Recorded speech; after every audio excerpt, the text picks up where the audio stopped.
Mais le fait est qu'il n'a rien annoncé de nouveau. Mais quelle carte alors a-t-il en main? Puisque pour l'instant, la Russie ne parvient pas du tout à réaliser ses objectifs. Eh bien, peut-être, la loi martiale, une nouvelle mobilisation, avec la fermeture des frontières à la clé, pour empêcher ce qu'on a vu lors de la précédente mobilisation, c'est-à-dire ces départs de centaines de milliers de jeunes Russes. Ça, plusieurs voix le disent aujourd'hui, plusieurs voix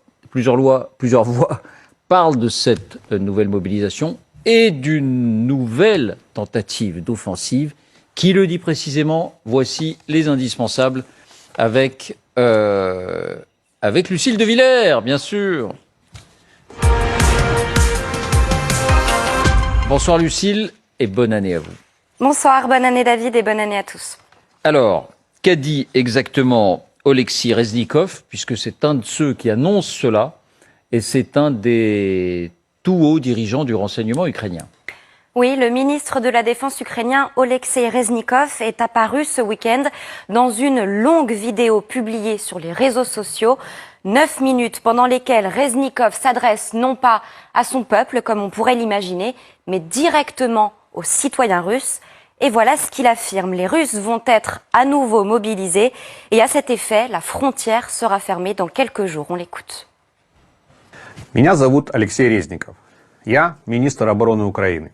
Накануне Нового года я обращаюсь к гражданам России. Я точно знаю, что у вас осталась примерно 1 неделя, пока еще есть хоть какой-то выбор. В начале января российские власти закроют границы для мужчин, затем объявят военное положение и начнут очередную волну мобилизации. Границы тоже будут закрыты и в Беларуси.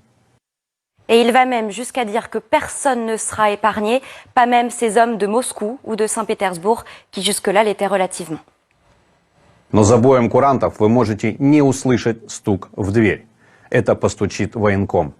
Особенно в городах, потому что в глубинке и так уже забрали многих. De toute évidence, Reznikov cherche à susciter une réaction au sein du peuple russe. Néanmoins, ces informations sont assez précises. Kirilo Boudanov, le chef du renseignement militaire ukrainien, indique même que la loi martiale et cette mobilisation auront lieu dans 3 jours. Oui, pardon, Reznikov, c'est effectivement le ministre de la Défense russe.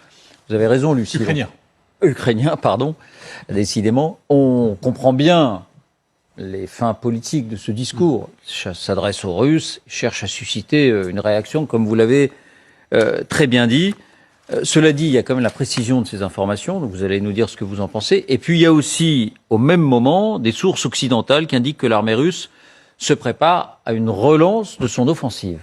Oui, Sébastien Lecornu, le ministre français de la Défense, était l'invité de Darius Rochebain hier. Il s'attend en effet à une contre-offensive dans les prochaines semaines.